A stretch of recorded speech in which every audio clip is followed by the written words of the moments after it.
up, everybody? A few articles that I saw that I figured I would just share with you. My name is LaSean. If you don't know me, this is my channel. The way that we do everything is wrong. I do mean that literally, but we'll break that down little by little as we go over time. But let's jump into these articles that I have here. So I'm focusing on climate change today, global warming, the scary stuff, the stuff that is existential in nature. So if we look over here, so the first thing that I want to start is with Israel. So what you have in Israel is a really big problem with the Sea of Galilee, which is actually a lake. That's the levels of it are at a dangerously low level. And so that's threatening the ability for that fresh drinking water to come from that lake and actually serve the people there. So they're going to pipe it in from the Mediterranean Ocean, and they're going to remove the salt. It's going to be a really big project, but that's how they're going to have to deal with the coming crisis. And really, that's really a Band-Aid on it, because that's not going to fix anything about how you got here, right? It's just kind of delaying the inevitable.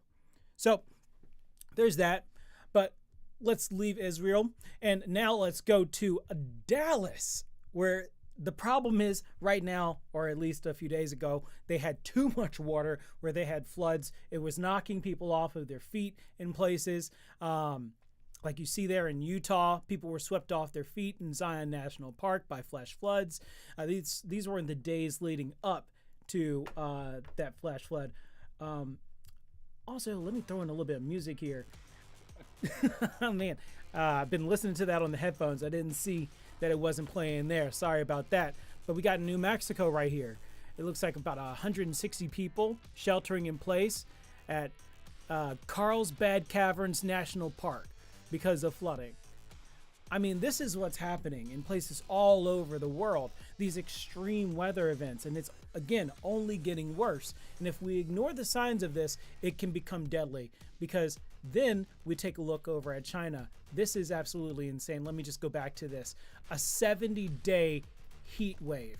Can you imagine that? Having to go through that this summer, and the east coast of North America was already bad enough. Now it's about to flip to just dead of winter.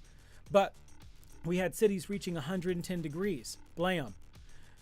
This one right here, this third point, there was a city where, home to 9 million, that saw an overnight low temperature that was a few degrees hotter than its typical August daytime high at 94 degrees. That used to be the average daytime high, and the nighttime low exceeded that by a few degrees.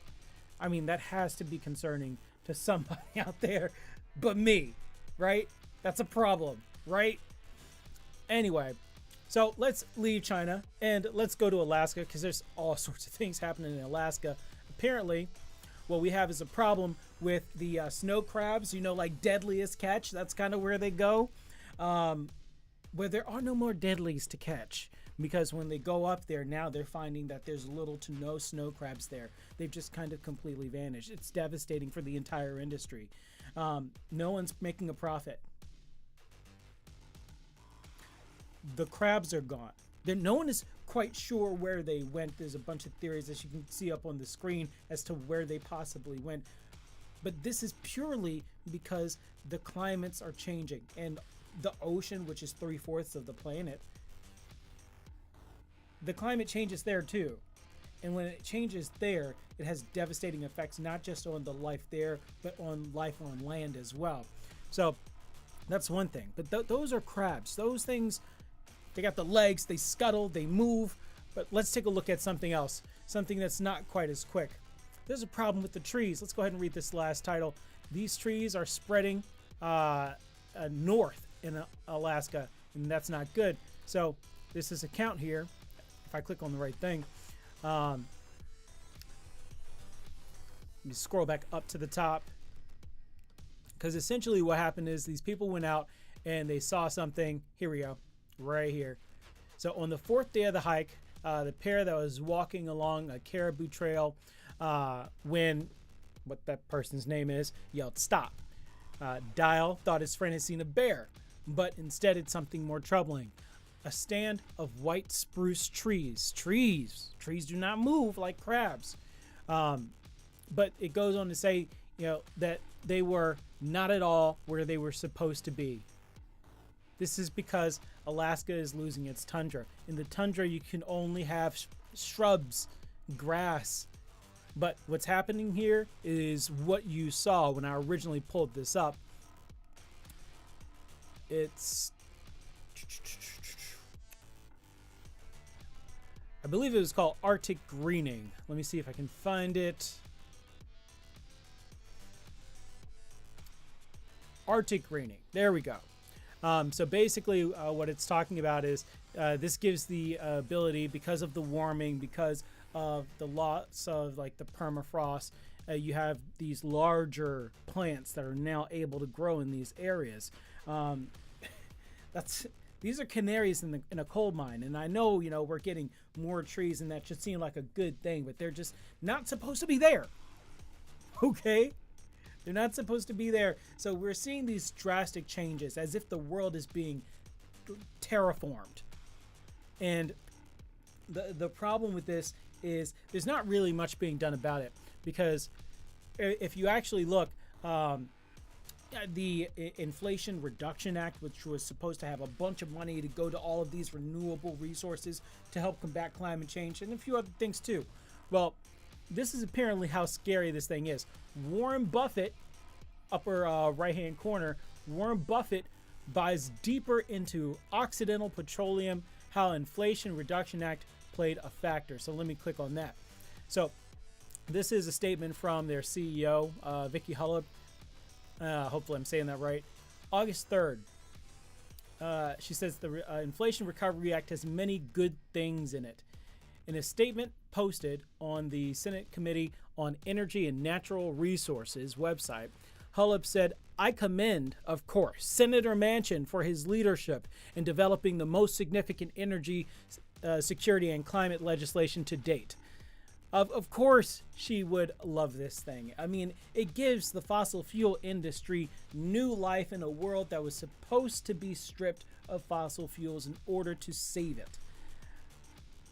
And Warren Buffett bought 50% of this company's stock. Warren Buffett, obviously not a stupid person. I know people know like his rules. Rule number 1, don't waste money. Rule number 2, see rule number 1.